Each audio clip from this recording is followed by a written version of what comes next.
She grabs the bar and starts going, just starts slamming it like this. All she heard was bar.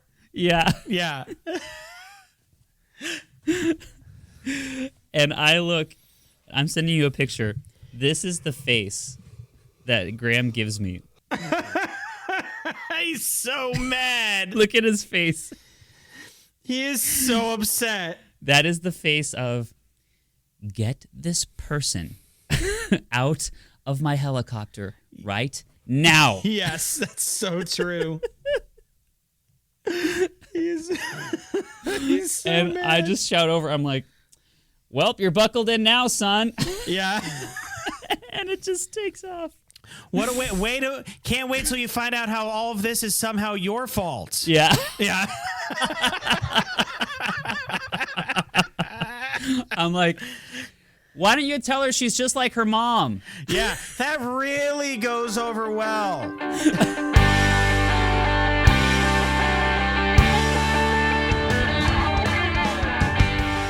Garrett, what happened to your hair?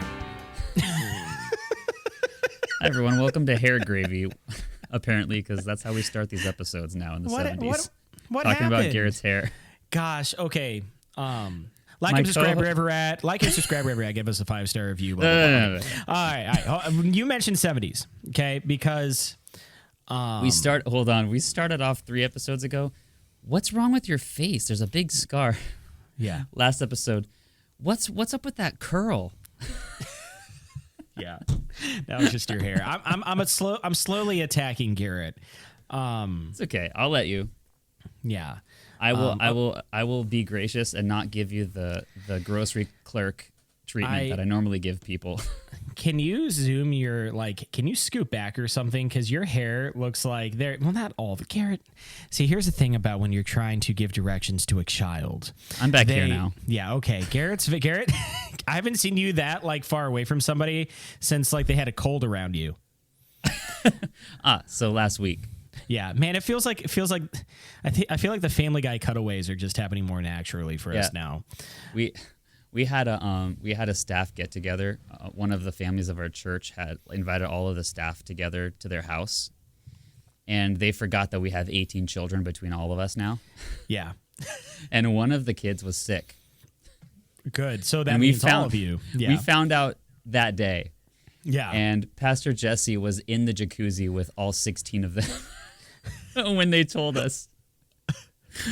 And he just looks up and he's like, yeah.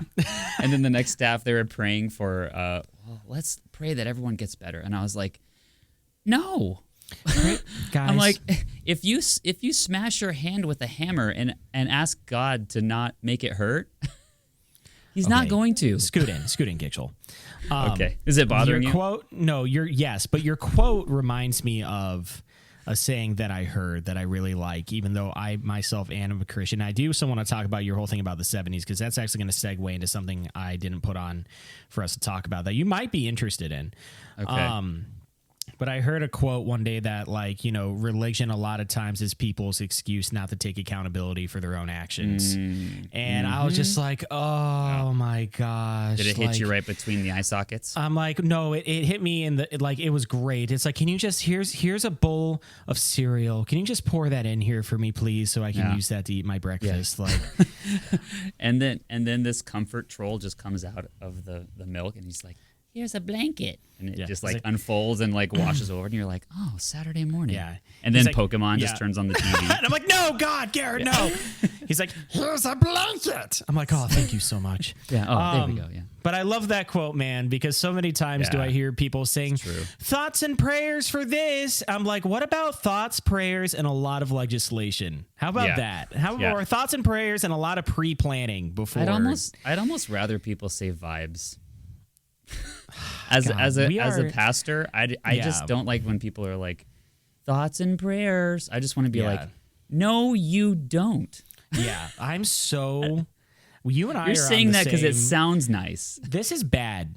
This is bad because you and I are in the exact same wavelength with this right now, and yet we are are so not. Yeah, we are so far apart. How can two people be so the same and so different? It's amazing to me.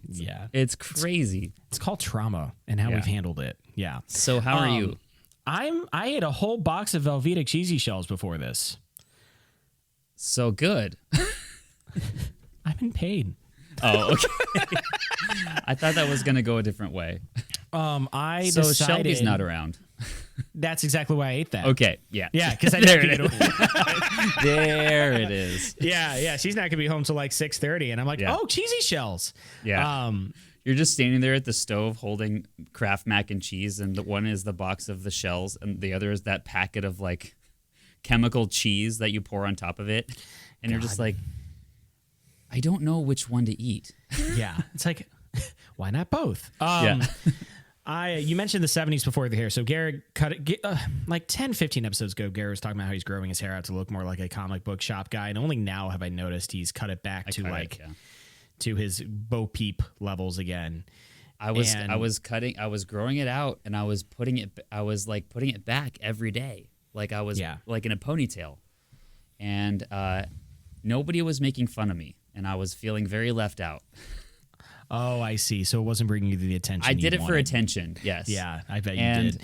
I was like, wait a second. You're telling me that nobody's going to be calling me a little girl during this whole thing? Yeah. It's like, I'm out. Yeah, Garrett.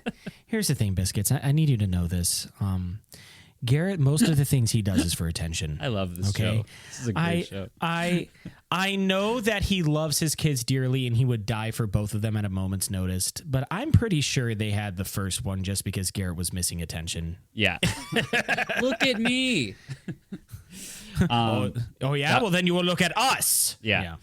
I wanted it to be like to be like a rock star, like Dave Grohl, and like, you don't want to be like Dave Grohl. Cascade. No, just in hair. Oh, okay. All right. But like, cool. Cascade down my shoulders. Right. Because that's a cool look. And I'm like, I feel like I could pull it off. But I forgot one thing. My hair is poofy. Yeah. It doesn't grow down. It just goes out. So does mine. That's so funny you said that. They told me somebody who grows hair. When I went to the hair gardener, she told me a tale. Have you tried using Scott's? Scott's hair fertilizer? And then weigh it on the scale. Yeah. No, somebody that knows about hair told me that if you have curly hair, you have to grow it to like your hips before it starts weighing itself down enough. That's so true. Yeah. So until it gets down to your hips, it will just be poof, like a big mushroom out. Yeah. And I was like, I don't want to wait that long. Yeah. So I was just wearing it back, just hoping maybe it would change because it's not Jerry curls. Sure. And then one day Audrey was like, are you ever going to not put your hair back? Like, what's the point? And I was like, leave me alone. I'm going to do what I want. And then I went upstairs. It's not a phase. And then I went upstairs and I was like, yeah. And then you put your hair and you sell it to Manchurian, and they put it in a ramen package. And that's how it's made. Yeah. How it's made. Curls edition. When you were talking about the 70s, there's two things I want to talk about. I was talking with Shelby, my wife, I don't know how many weeks ago it was from this recording, but we were talking. I'm just like, I think we're just driving, and so usually, Biscuits, when we're driving after 8 p.m., she wants total silence in the car. I'm not talking. Boy. She's not talking. There's no podcast or radio. She just wants to sit in silence. It's one of just my wife's quirks that drives me to be a better man. Yeah. So I was just like, I like being annoying during that time. I could see her turning to you and be like, try breathing a little harder, would you? Yeah, exactly. And then you in contempt just hold your breath until you turn blue, and then the car turns into a ditch. Yeah. And you're like, and she's like, that's better. That much better. It is in those moments I try to annoy her the most. Of course. So I told her, your beard? Yeah, exactly. We're just driving. I'm like, you know what? Back in the 70s, I'm like, back in the 70s, they had amazing hair. Yeah. Just out of the blue. And she turns to me. She's like, what? And I'm like, yeah. Have you ever noticed that every guy had like longer, shaggier hair, but then they had a full beard to like go with it? Like, that was awesome. I'm like, why can't we do that again? And then she just turns slowly and she's like, I'm going to give you one more shot at this. Yeah. And then you're like, in the 80s? Yeah. They had really cool hair. Yeah. And then she like takes this part of the console and it just says eject.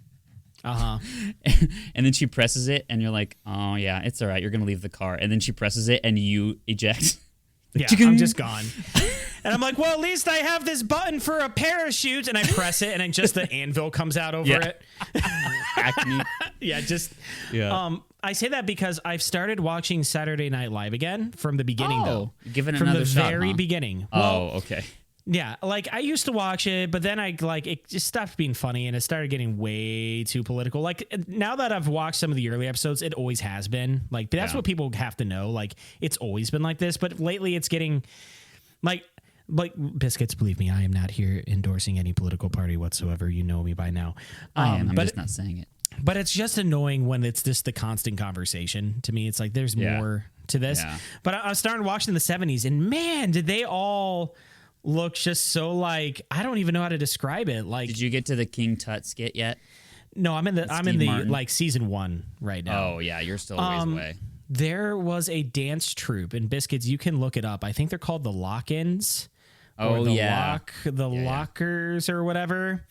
And there's just this like predominantly African American like street dance troupe, and that was so freaking awesome. But the guy's dancing, and they're like dancing on the platform, and he goes and he like, I don't know how to describe this guy's but he's dancing and he sits down like on his legs, and I'm looking at the crowd and they're so amazed like right next to him, and then he knocks a light bulb to the ground, and someone just looks on the floor like, oh yeah. It's like in their hand. I'm like, there are so many hidden gems in old Saturday Night Live that just intrigues me. I can't stand old Saturday Night Live because it's so on the nose. Yes. Like the humor, they haven't discovered like underhanded humor yet. Yeah. So it'll just be like two guys like chewing gum or something. And then one will be like, is that Chewie?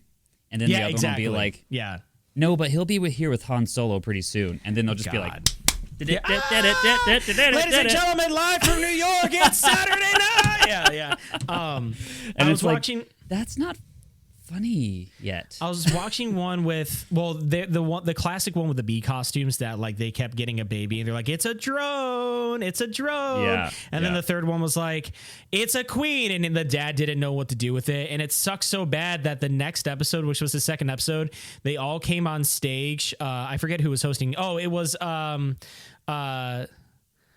Paul Simon. Paul Simon was hosting. Okay. And they all get on stage and they're in their bee costumes, and Paul Simon's like, guys, we discussed this. This completely flopped last week. So at least they know. And that was like kind of tongue in cheek. But then you have like a Chevy Chase skit where he's like in a wheelchair and he's trying to light a cigarette and he drops his lighter and he just gets up and gets the lighter and sits back down. And he's like, wait a minute. And then he throws his lighter and he tries to do it again and he falls on his face. Yeah, right. And I'm just like, it's pretty so simple. It's pretty simple, but hey, like, I don't. You got to go through it. I'm kind of in a 70s kick right now. I don't know why. I just am. I don't. Yeah. Well, that's because it was a really great time in our culture. It was awesome. I love the 70s. It was okay. It got worse with the energy crisis. 60% of my records are 70s records. Well, musically and pop culturally, the 70s was awesome, but like everywhere else, like you have the gas crisis, the energy crisis. Vietnam was still a thing in the early 70s. Richard Nixon had a scandal and resigned. Gerald Ford almost got assassinated twice. This little band rose and quickly snuffed out. It was called Creedence Clearwater Revival. Yeah. Jimmy Carter was president the last 4 years. Like. Yeah, there was nothing to pay. There was nothing to pay attention to in politics. So there was time for culture building. There was no middle. It was either really good here or just god awful over there.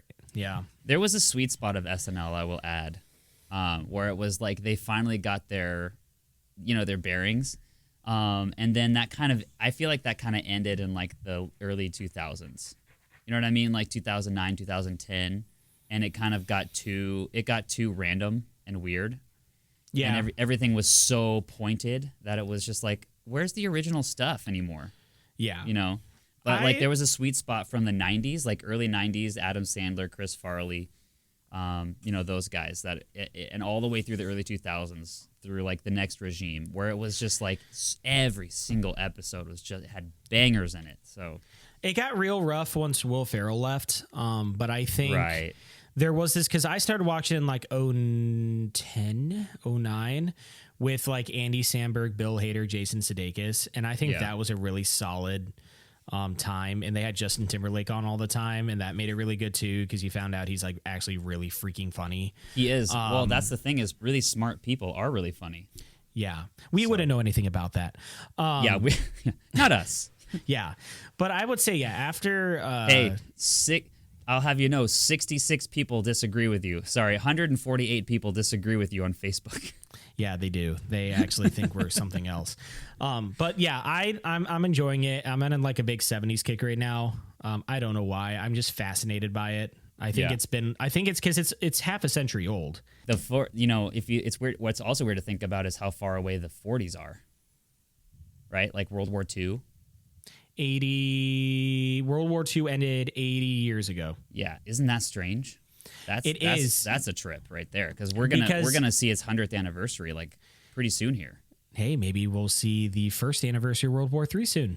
Yeah, it's weird we're getting to the age we could have met World War II veterans, and also like it's 100 years ago. Well, like, wild. The weird thing and the sad thing about us is that we are literally a dying breed, because as the years go on, we're becoming the final people born in the 20th century and also the second millennium. Yeah, because we're going to be the only generation that remembers not having cell phones. Like being owed a cell phone the second you hit 13. Yeah, but Garrett, think about it. Like everybody, we are a part of the same group of people who were born from the year 1000 to now. Yeah. To like 2000. But like we're one of the only few people left. Yeah. So, dude, it's so weird we're talking about this. The other day I was driving and it was like a radio commercial or something, which that sounds old already. Yeah. I was listening to the radio, the AM. And the guy was like talking about retirement insurance or something. And like building wealth. And he was like, whatever age you are, if you're 45 or 55 or 65. And I was like, I'm almost that. Yeah. It's like, I'm like, he's like talking to me almost, but not quite, because I'm 38, but I'm in that zone. Like it's just, it's odd. I hate getting old. So enjoy your 30s, my friend, because they're coming to an end. Already? I just turned 30. Yeah. The dawn is already getting dimmer. Thanks. Have you noticed how you started hurting? No, because you say that, and now I'm upset. Because hurting people hurt people. I woke up one day and my right hip hurt real bad for 4 days to 5 days, worse. Dude. Yeah. I couldn't put my shoe on sitting down. Yeah. That's how bad it hurt. And that wasn't even the time that you slipped in your driveway and went sideways in the air. Oh my gosh. But I landed on that hip now that you mention it. 30s have been nothing. Like I wake up and my calf is all tight and tense and painful. Like I pulled it running when I was just sleeping. My right hip is so it hurts. It would hurt for like 4 days. Yeah. My jaws are just like giving up on me. Yeah. Your mandibles. I am like an old forest that just needs to be lit on fire to make room for the new saplings. Yeah. You show up on the couch and Shelby walks home, opens the door, and you're on the couch and your arm is on fire and there's a park ranger and he's like, "We're doing a controlled burn." Yeah. I'm just like, no. Shelby. They're doing a controlled burn. Yeah. She's like, "All right, watch the face. I'm going to need that. That's the moneymaker." Yeah, that's what gets him his teaching job. Yeah. But no, in all seriousness, like you're in the prime spot right now. So start paying attention, because now you're old enough to have some wisdom, but not young enough to be poor as heck. So I'm in this happy medium where I'm kind of wise and not as broke. Yes, exactly. Yeah. Oh. And that's exactly where you want to be for the rest of your life. Unfortunately, It can't happen that way. But Nope. I'm either going to get dumber or richer.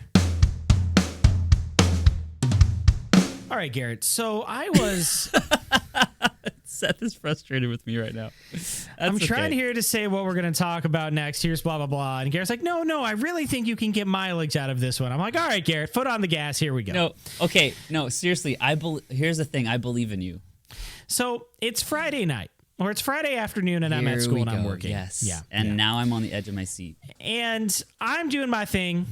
I am planning my next lessons while students are taking tests. And I get an email, I don't know what the sound an email makes in Outlook. I have it muted. But I get an email. And it's talking about how they need somebody. They need 2 clock keepers at a middle school and high school girls volleyball tournament games, and they also need ticket people at both games, 1 each. Yeah, right.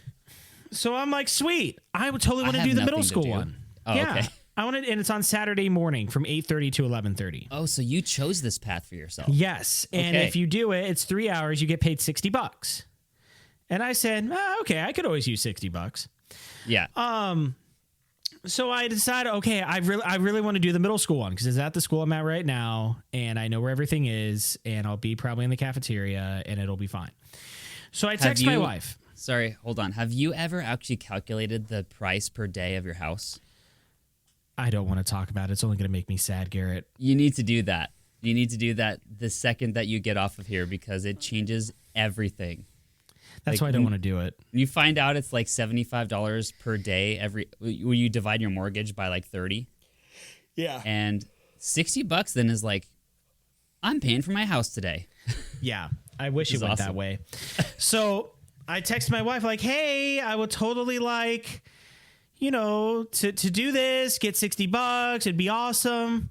She's like, hey, my brother and my sister-in-law are coming over their 2 kids. Remember, they're gonna be here Friday night through Sunday morning. I'm like, oh yeah. So can I do it? Yeah. Like, it's about. You're like, not shooting the breeze, honey. And then she takes a while, and then she's like, yeah, it's fine. Okay, yeah. Which you never know what that means. Which I'm like, but is it? So what you're saying? So what you're saying is that it could be actually fine, or I could come out completely scathed. Yeah. So I'm like, is this fine? She's like, yeah, no, it's fine. That sounds great. I'm like, awesome, sweet. That's good if you get a heart emoji. I didn't, but it took like an hour and a half for her to get back to me. So I go back to the sign up thing. The middle school spot was taken. Oh, in that time you chose to ask. Yeah. Yes. Sorry. But the high school spot was still open. Yeah. And I thought, sweet. So I signed up. And then, by the way, having my in-laws over was great. We had a great time this past weekend. It was awesome. Did they talk about me? So I wake up. No, we didn't talk about you once. Okay. Oh, cool. I did. We did once. No, wait, we did once. Yes. Yes. Because this is her brother and then his wife who go to your church. Oh, okay. Yeah. So, we were talking about trick or treat, and then it got us to trunk or treat. And I'm like, yeah, don't mention to Garrett about trunk or treat. He gets really upset. Yeah, I have a lot of great memories and a lot of crappers. Yeah, because he eventually is just the scapegoat to plan it all. Yeah, that's cool. I was just wondering if they mentioned that weird guy that showed his underwear at the park that day. Oh, yes, that was you. That was one of the pastors of the church. So I get to the thing, and they sit me at this booth, and I have to sell adult tickets for $5 and kids tickets for $2. And people over 60 get in free, and kids under 5 get in free. And they just hand me this walkie-talkie. They're like, all right, Myers, if you need anything, just let us know. And I'm like, oh, I need some right now. They're like, what do you need? You're like, yeah. I'm like, how do I turn this thing on? Yeah. I'm like, which side of this do I press? The one with the microphone or the 3 dots? He's like, the 3 dots. I'm like, You can see why that's confusing, right? Like, so, it's like, it just shows them in their office, and they're just like kicking back, and their walkie-talkie goes, shh, Seth, and you're like, yes. You're like, I'm on the back of the buffalo. What do I do? Yeah. So I'm sitting there, and I'm taking people's money and giving them tickets, and I'm stamping their hands because they can get in all day because it's a volleyball tournament. So yeah, obviously sometimes your team won't be playing. And I do this really fun thing where like old people will come up to me and they have the money, and like obviously they don't get in. They can get in for free because they're over 60. Yeah. You making like dad jokes now? No, but I'll be there. I'm like, all right, well, guys, just to let you know, adults get in for $5, kids get in for $2. If you're over 60, it's free, and if you're under 5, it's free. Yeah. And they're like, oh, well, I'm like, all right, now give me the $5. Come on. And they're like, oh, but we're over 60. I'm like, what? No, you're Yeah. not. I meant under 5. Yeah. I'm right. like, wow. I'm like, what products do you use? You look great. Like, I'm just hamming it up. Classy. But they didn't like it. No, they were fine. Oh. There is always They're one. like, shut up and give me the ticket. Yeah. There is always one. Yeah. Not having it, right? Yeah. There is always one. And this isn't a senior citizen. This is clearly a 40-year-old person. Okay. And this guy comes up to me, and he's not even looking at me, and he tries to hand me his card. Oh, his credit card? And I'm like, sir, we don't take cards here. Yeah. Did you swipe it through your lips? And he looks at me, and he's like, wait, what do you mean you don't take card here? Yeah. And I'm just like, You didn't hear me the first time. Yeah, right. So allow me to repeat myself. We don't take cards here. Yeah, right. So you're going to need to, and he's just going through his entire like little meltdown he's having in front of me. Yeah. And he's like, you don't take cards. Like, I mean, come on, man. Like most places nowadays take cards. Like you guys aren't taking cards. Like you can pretty much get in anywhere with cards. It's like 2025. Right. Like we only have to pay with cash. Like what's going on? And I'm like, this man is self-destructing before my eyes. Yeah. And he's like, well, my wife is one of the coaches. And I'm just like, oh, he starts haggling with you. And I'm just like, and I'm like this. I'm like, nice. And still gonna be $5. Yeah. He's like, well, okay, well, let me try. And I'm gonna go try to talk to her and blah, blah, blah. I'm like, great. And he seems like he's trying to get ahead of me. I know what he's trying to do, and I don't care. Right. He's like, all right, well, let me go and try. I'm like, sweet, dude, go for it. And then he comes back like a half an hour later. He's like, yeah, still trying to find that cash, blah, blah, blah. I'm trying to see if she has some. And I'm just eating my burrito. Like, you should have taken his credit card, and then walked away. Yeah. And when he was like, where are you going with my card? You should have been like, oh, to the comedy club where there's other jokes. But they have an ATM there that I can use. He's just trying to make a big deal out of all this. And I really just wanted to say to him, like, dude, listen. It's $5. You are a grown man. Yeah. You can do one of two things right now. Yeah. You can go and you can find $5. Yeah. Okay. You can go and find $5.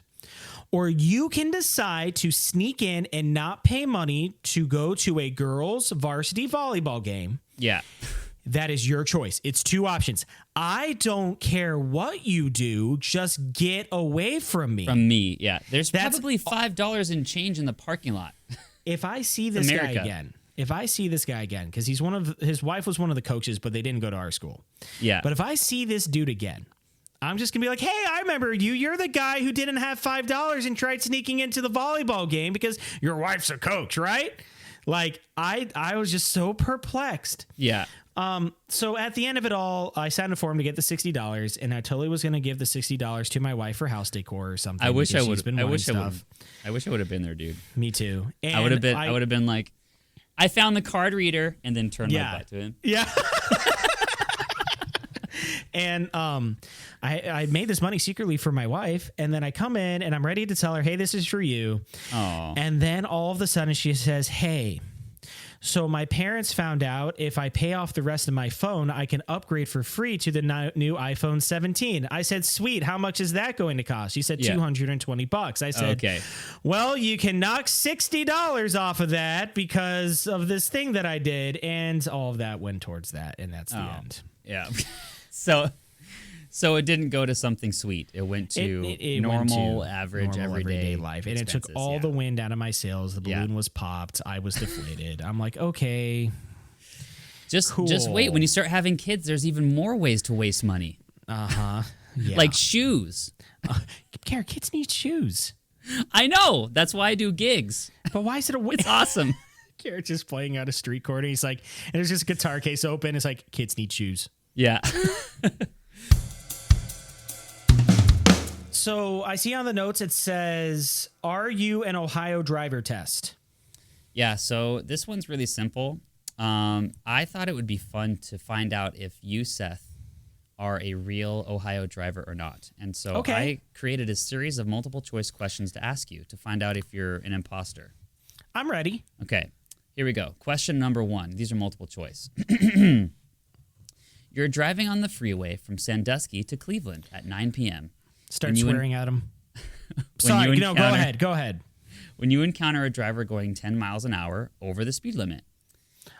Since you're obviously going 20 miles an hour over the speed limit. Wait, Garrett, my ADHD. Can you repeat this entire question over again? I'm dying. I'm sorry.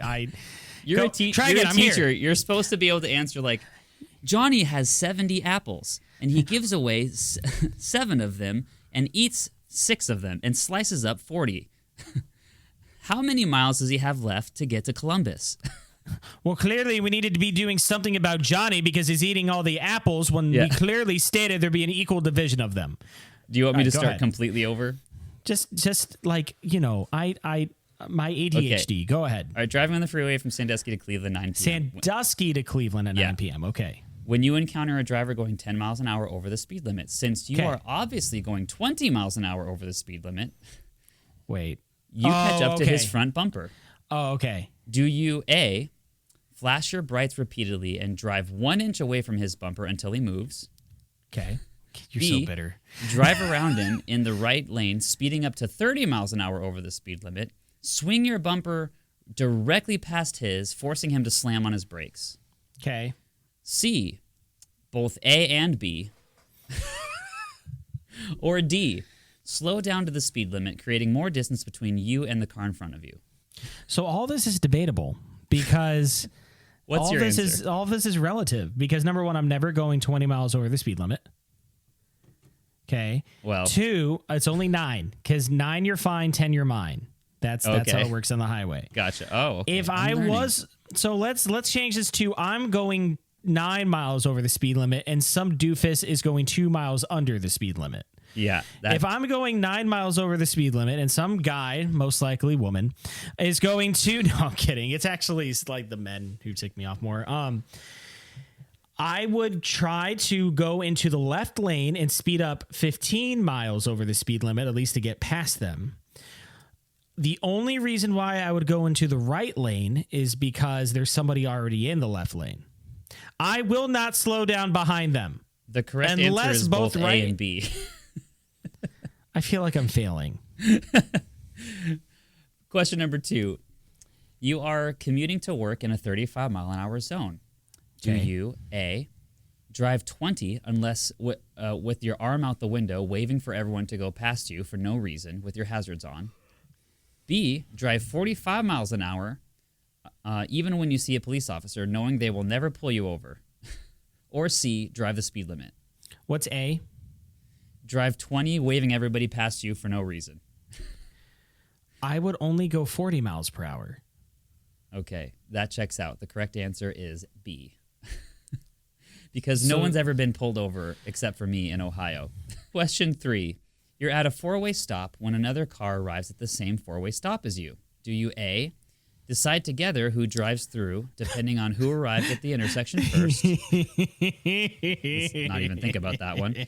B, allow the person who is on the right to go first because they have the right of way. C, both sit there pumping your brakes saying ope, ope, ope until nightfall. D, stare at the other person and bolt into the intersection the second they move forward and then get mad at them. B. I would say I try to let the person on my right go. Ooh, the correct answer is either C or D. Yeah, that's what I thought. Both of those are the most agreed. Did you make this test up? Question Is this 4. even a real test? Oh, okay. I 100% made this test. I'm going to say, I sense the bitterness. I thought I told you I made this test. I don't remember. Garrett, I don't. When you say, hey, you're going to take a test, my mind completely is gone. I'm like, oh, Question 4. Okay. It's May 15th, and you still have a snow brush in your car. Do you A, move the snow brush to your trunk like a sane, rational person? B, keep the snow brush on the floorboard of your passenger seat so everyone who has to get in has to kick it to the side all summer? C, move the snow brush to the back seat because you're afraid that if it's in your trunk, you'll make it snow. What? Or D, throw your snow brush away because it's cracking and buy a new one. What was A again? Move the snow brush to your trunk like a sane, rational person. I put my snow brush in the back seat. Yeah, there you go. You are a Ohio driver according to that answer. Good job. Okay, thank you. Question 5. How many are there? There's 7. Oh, God. Question 5. It's April 3rd, and the first snow has fallen. Wait. What? In my experience, that's when it starts snowing. You're from Cleveland. You are so passive. My God. Have you discovered that this is an angry test? Yes. I don't deserve this. I'm getting the brunt of this. I don't deserve this. No, all of the biscuits deserve this. That's why I'm reading this. All right. Do you A, continue driving like snow doesn't exist and crash your car into a retaining gulch on the freeway? B, crash into the median because you forgot the roads are slick? C, stay at home because you're scared, even though it's 0.001 inches and, according to all other states, is a dusting? Or D, take it slow, drive defensively, idle through turns, allow your car to slow to a stop rather than slamming your brakes on? Or E, drive really fast through every parking lot and hit every speed bump, knocking your alignment out? So the answer is D. I try to go slow and I have a story for the biscuits after Yeah, this. but that proves that you're not an Ohio driver. Yeah, so Garrett and I were coming back from Heartland, Ohio, Camp, Ohio. This was... I love a good Seth and Garrett road trip story. We were there, and they shall continue once we eventually go to California. We were coming back for some reason, I think to actually get stuff and then come back. I think we had to go grab something and then come back. I recall we were playing worship with Bob Stetz, I believe. Oh, yeah. Do you remember that? This. I don't remember the story you're about to tell. This is when Garrett introduced me to, what was the band called? Fall Out Boy. I'm on fire, and now I think Motion City soundtrack. Yes, this is when Garrett introduced me to Motion City soundtrack. You're in that really weird like in between generation where you didn't really understand emo, but also you weren't really into My Chemical Romance either. Yeah, it was. I kind of got the best of both. Yeah. I was in 6th grade in 2006, if that makes sense. So yeah, it was like tail end. That's tracking. We're going and we're in Grafton, Ohio. We're at an intersection by a Circle K and by the Amish like swing set building stuff on the right. You know where I'm talking about. Yes. And some guy pulls up next to you because I think you were driving. Yes, you were. I forgot about this. So scared. Yeah. And he pulls up, he rolls down his window. He's like, "Hey, you ever driven in the snow before?" That's right. Yeah. It's like, "Hey, you ever driven in the snow before?" I still hadn't acclimated. So I was like, I think if I remember correctly, I was like, I've driven in way more snow than you have in your entire life in the last 3 years. Yeah. He's like, huh. And then rolled my window up. He's like, doesn't look like it. Yeah. I drove away. Yeah. And I was so tired and upset. I just went on this diatribe toward this guy. And Garrett's like, oh my gosh, dude. Like, I've never heard you say those things before. I'm like, that guy had it coming. Like, he totally just disrespected you. Like, did it when we drive up next to his bumper or something? I don't remember. No, he just pulled up next to us and just rolled down his window. He was like, hey, you guys ever driven in snow before? Yeah. I hadn't become spiteful yet. Oh my gosh, it was awesome though. But here's the thing: great. I was driving correctly. I have driven in tons of snow. Can we just throw this test away? Can we get to the roots of this issue right now, Garrett? Garrett just said, I worked hard on this. I have driven correctly. I drive correctly. Garrett is bitter.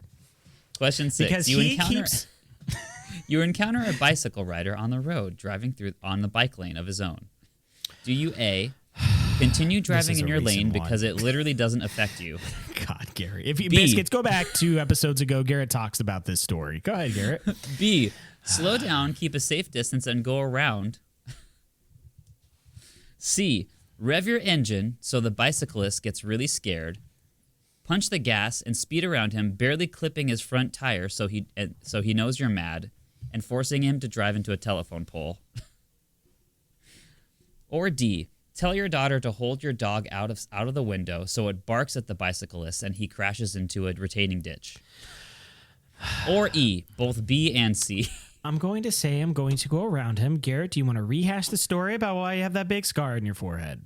We already did it last episode. Question 7. 2 episodes ago. It was 2. You're in a giant Eagle parking lot. Oh, my God. And the isn't about me. This isn't about me.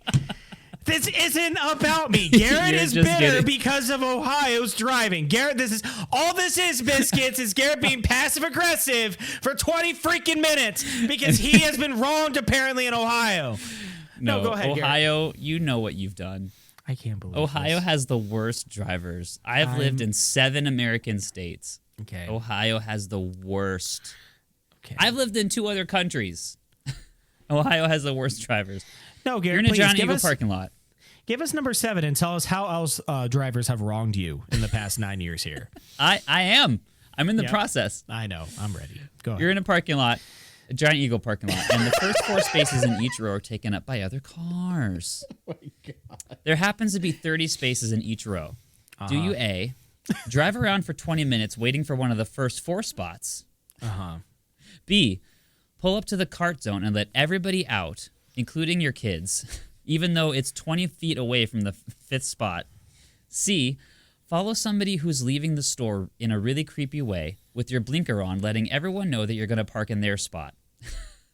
Or D, park in a number 5 slot, even though it will cost you an extra 10 feet.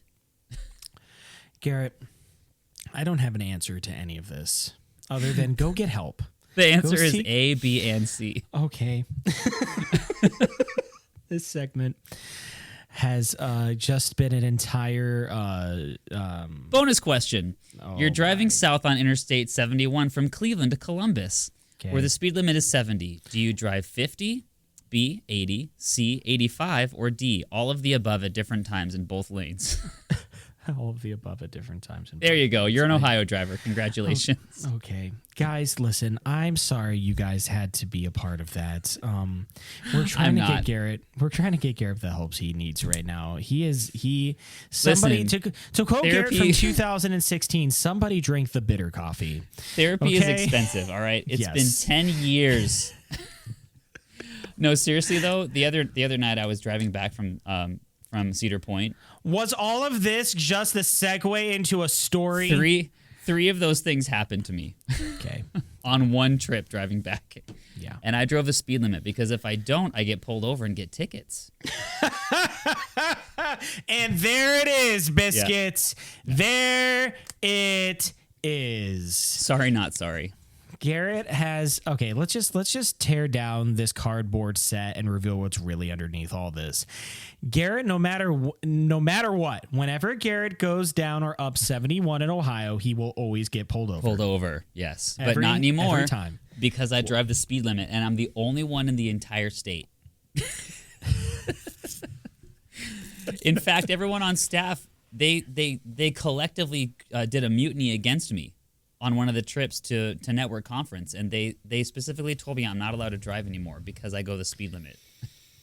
If only they knew. And specifically, Pastor Kevin took the wheel on purpose. I will be talking to Garrett just casually sometimes. And he'll be talking about his day, and he's like, yeah, and then on top of that, I got a ticket, and then he'll just move on. It's just like... And you don't even unpack it anymore. You're just like, yep, that's normal. It's like how a napkin comes with every meal. A pullover story happens every time Garrett talks about something. Yeah. And what was the episode that you got really freaked out because you had a butter knife in your car? So I got pulled over, but I had a cheese knife in the back of my car. Oh, that's right, cheese knife. And one of the officers came up to my window, and one of the other officers came up to the passenger window. And I'm just like, this is really unnecessary if you knew who I am. Not saying do you know who I am? But when I say, do you know who I am? It's not like, do you know who I am? I'm famous because I'm not. It's, do you know who I am? I am the most harmless individual you will ever find. Yeah. And you are cornering my car, asking me if I have weapons in it. And then I say no. And then I realize, oh shoot, I have a cheese knife in the back of my car, on the floor. Looking back at that now, I actually have changed my tune. Because you are totally justified because cops are some of them. Hello, police officers listening. Some of them, not all of them. Just some. Just like how there are some nurses or some teachers or some engineers that are just awful. Thank you for serving and protecting us. Some of you, however, some of you have no crime in your cities, and you don't know what else to do, so you yell at people. Yeah, that happened in mine. Yeah. Seth, do you remember that place that our church is next to? A house that they won't sell their property for? No, the other side. Oh. The other side of the road. Yeah, what was it again? Like a pallet place, an auto store? Like what was it? We bought it. Yes, I know that. We bought it. And my brother told me before you did. Pastor Kevin was in Barcelona on a missions trip this week. To Spain? And he texted me during staff. He's so smart. He somehow calculated that I would be in staff. And he texted me from Europe and said, hey, could you get some footage of that pallet place before it gets excavated and torn down? Yeah. And I was like, when's it going down? He's like, tomorrow. Oh, shoot. I don't have a drone, okay? Yeah. So I'd like to advance this segment by saying in 1987. Okay, I'm here. In Fresno, California. Here we go. A man was born. Well, okay, but pause. That was man it 87 or was it 88? Because 87. remember the story? Very near the year 1988. Okay, 3 days away, in fact. A man was born. That man would grow up to become the world's worst drone pilot. Okay, I'm going to pause this story real quick. Okay. Have you told the Biscuits about the lie you lived? No. Do we have time? I'm stopping everything right now. So I'm going to segue. I'm going to preface it with this, Biscuits. I'm going to preface it with this. Garrett was lied to about the year he was born and also his name. I don't know if I'm ready. I don't know if I'm ready for the world to know this about me yet. This is true. So if you don't want to tell it, I won't tell it, but I'm just going to leave that there. But Biscuits, Garrett believed growing up he was born in a different year and he actually had a different name than what he was led to believe. And I found this out like everybody else did back when he used to work at his church when I was an intern, when I was a teenager, at a staff meeting out of nowhere. Yeah. Garrett used to live a lie, and it wasn't his fault. All right, go ahead. Tell me about the supposed year you were born in 1987. Okay. A man was born in 1987, and allegedly. That man would grow up to become the world's worst drone pilot. Okay, all right. So I went to Walmart because I don't have a drone, and I thought to myself, I have one day to do this before this pallet place gets knocked down, and I would like to send you the video of the first drone flight that I took. I'm ready. And I just want you to react to it. Are you going to have this on YouTube, a part of this I'll put it on video YouTube. For our Biscuits? Yeah. Here we go. We're flying. We're flying. We're flying. We're flying. Where's it taking you? Now, a professional drone photographer would have known what to do when you get high enough that the wind takes over. I, on the other hand... Where is it going? Do you see me down there? Yeah. Can you see me on the driveway? Yes. You're like, hey! Through the phone lines. Oh my gosh, Garrett, why did you go through the phone lines? Land it, Garrett, land it. I don't have control anymore. No, there's a Garrett. tree. Okay, and then it ended. The drone was stuck in a tree. Garrett.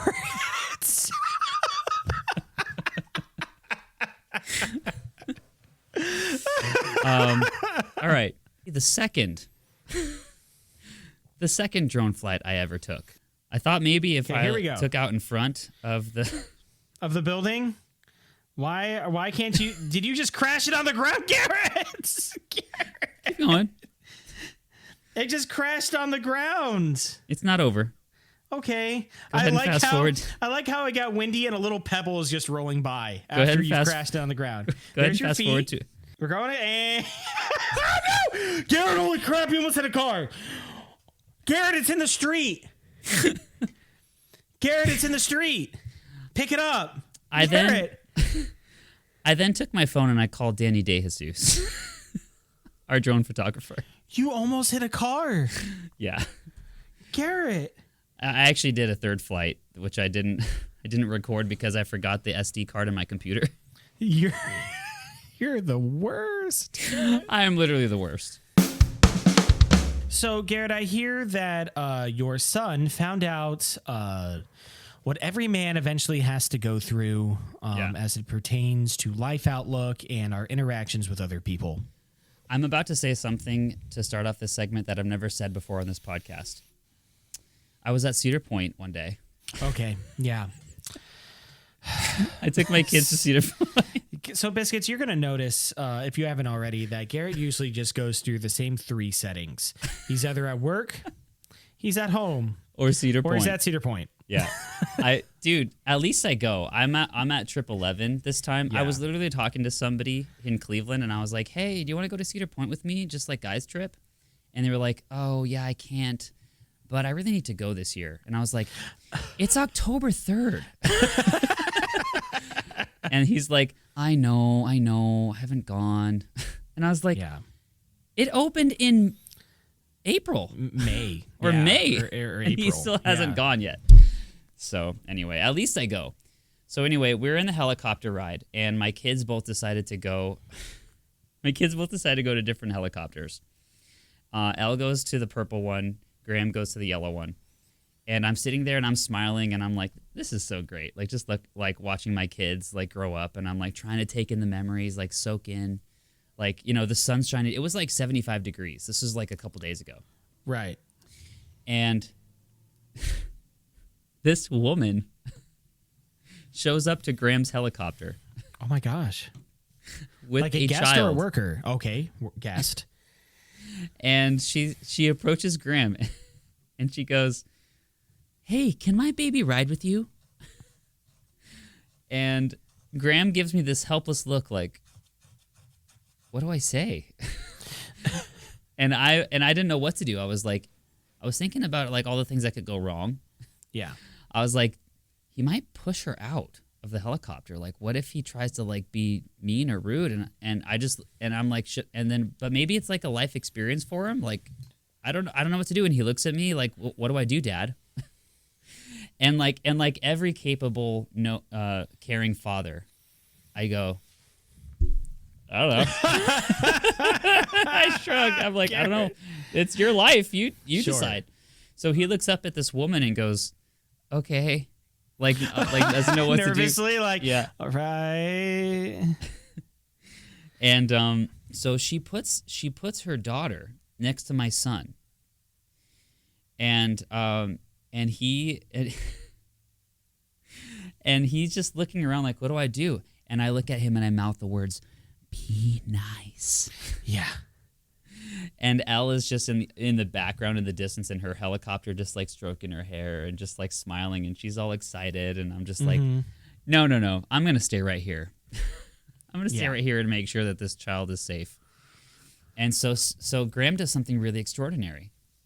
He opens his mouth and he goes, okay, so here's what you do. If you want the helicopter to go up, you pull the bar back. Yeah. And if you want the helicopter to go down, you push the car forward. Do you understand? Aww.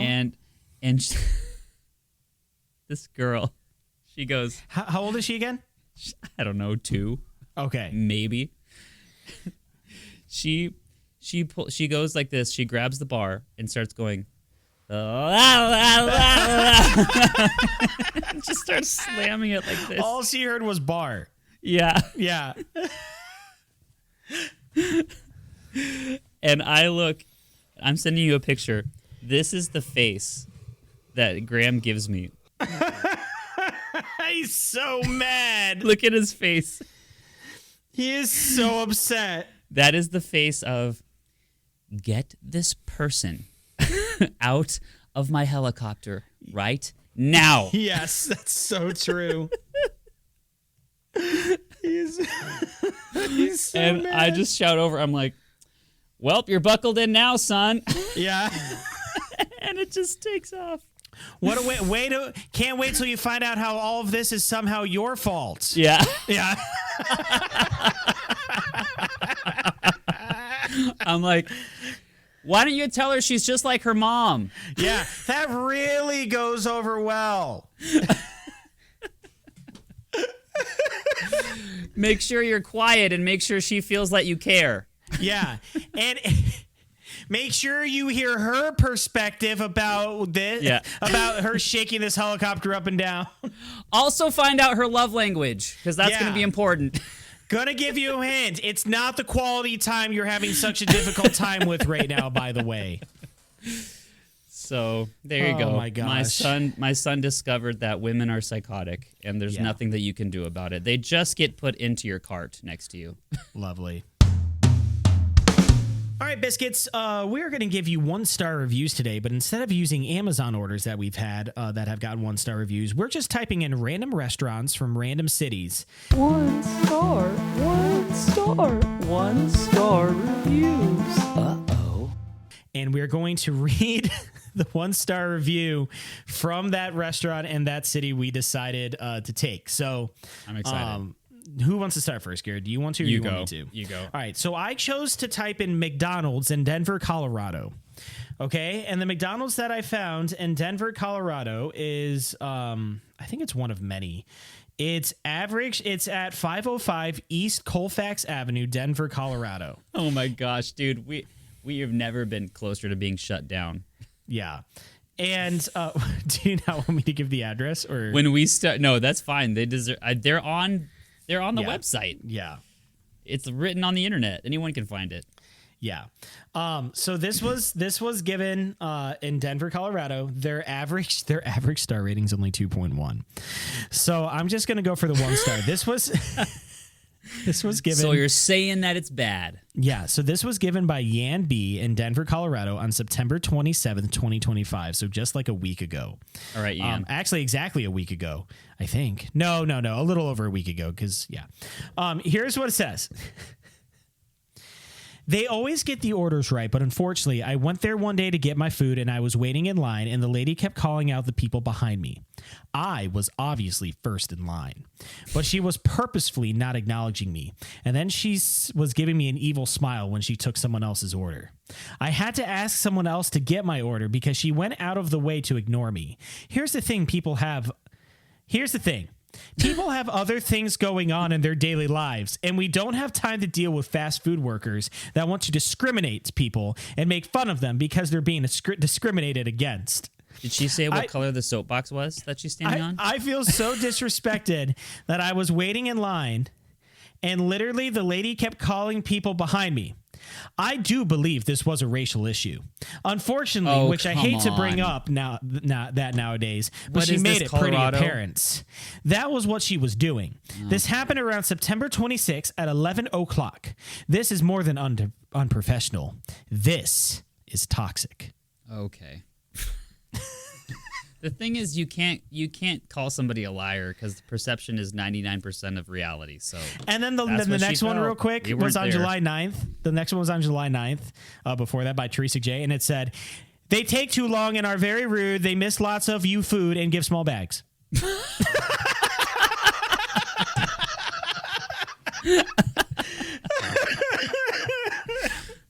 And I'll add that in addition to being racist, they have very small bags.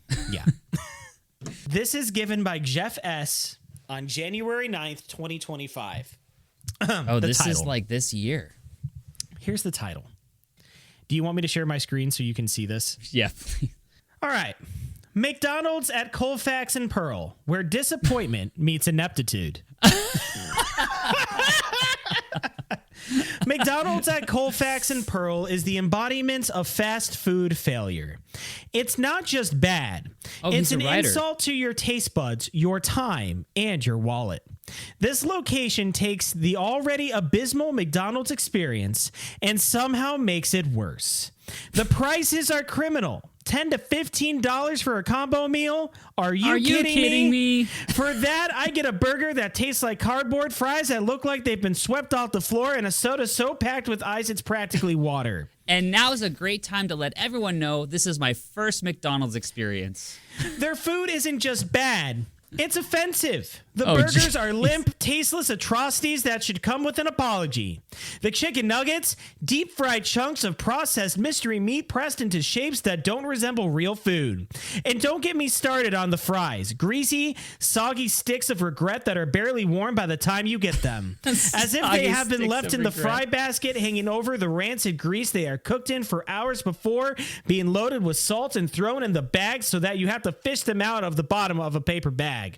Not that you want to eat them. They aren't fries that McDonald's made famous. Oh, and if you're hoping to treat yourself to a McFlurry, good luck. The ice cream machine at Colfax and Pearl is more myth than reality. It's always broken. I'm starting to think it's just a prop to lure you into ordering something worse instead.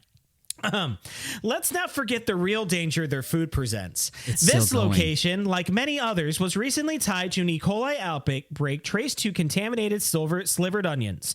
How does $1 billion company let that happen? The assembly line production process ensures that your meal will taste like it came from a factory conveyor belt. The in-restaurant experience? A nightmare. Tables are often sticky and covered with trash. Floors look like they haven't been mopped in weeks. And the bathrooms, if you dare venture in, are a biohazard. Overflowing trash, unclean toilets, and a smell that lingers longer than any regret you've ever felt. Hygiene isn't just an afterthought here, it's non-existent. So what's the problem? Even worse, the area around this McDonald's is a hotbed for rampant drug use. Oh, that's their fault. Making it feel more like a scene from a crime documentary than a fast food restaurant. It's not uncommon to see people loitering outside, engaging in questionable activities, while staff and management seem completely indifferent to the situation. The overall vibe is unsafe, and it adds to the already depressing atmosphere. Yeah, it's you just look up at the sign where it says it usually says 1 billion burgers sold or something. You know what I'm talking about? Yes. And it's 700 drug deals done. Yeah. And then they put up another side and it's 7 Algier and they put a 1 next to it. Yeah. Now, Garrett, you're probably thinking based on this review, why didn't they go through the drive-thru? Even the drive-thru, which is supposed to be fast, is an exercise in frustration. They always ask you to pull ahead and wait to park for your order. For what? A stale burger and a box of cold fries? What's the delay? Are they shipping it from another location? And the kicker? For the same price or less, you could go anywhere and get a meal. He's still talking. You could go anywhere else and get a meal that's fresh, flavorful, and made with actual care. There are places in Denver where the fries are hand cut, the burgers are juicy, and the food doesn't make you question your life choices. But no, McDonald's expects you to pay premium prices for mediocrity and a side of regrets. Let's be clear. McDonald's at Colfax and Pearl isn't worth your time, your money, or your stomach space. The only thing they consistently deliver is disappointment, frustration, and occasionally a health risk. If you value your dignity and your digestive system, avoid this dumpster fire of a location at all costs. Yeah. There are better options literally everywhere else. I can picture this guy just walking off the front step, out the door, and he's like, ugh, all disgusted. And then the manager opens the door, and he's like, wait. We have a real grimace. Yeah. This was the longest review of anything I've ever read. And then the grimace is, behind him. And then he's like, where? And he taps him on the shoulder, then takes off his head, and he's like, we're going to talk about that Yelp review. Dude, that Yelp review was so extra, man. Oh my gosh. Jeff in Denver, are you an author? Are you okay? Yeah. The answer was absolutely not. All right, go ahead and talk to me. Where's your Popeyes location? This one is off my screen now. Good segment. Okay. Well, if any of you Banter Biscuits have any topic ideas or suggestions, please feel free to email bantergravy@gmail.com, and maybe next time Garrett can find his Popeyes review and read us whatever godforsaken 1 star it got. This podcast was an excuse for talking. Segments upon segments with a side of regret. Good night, everybody. Good night.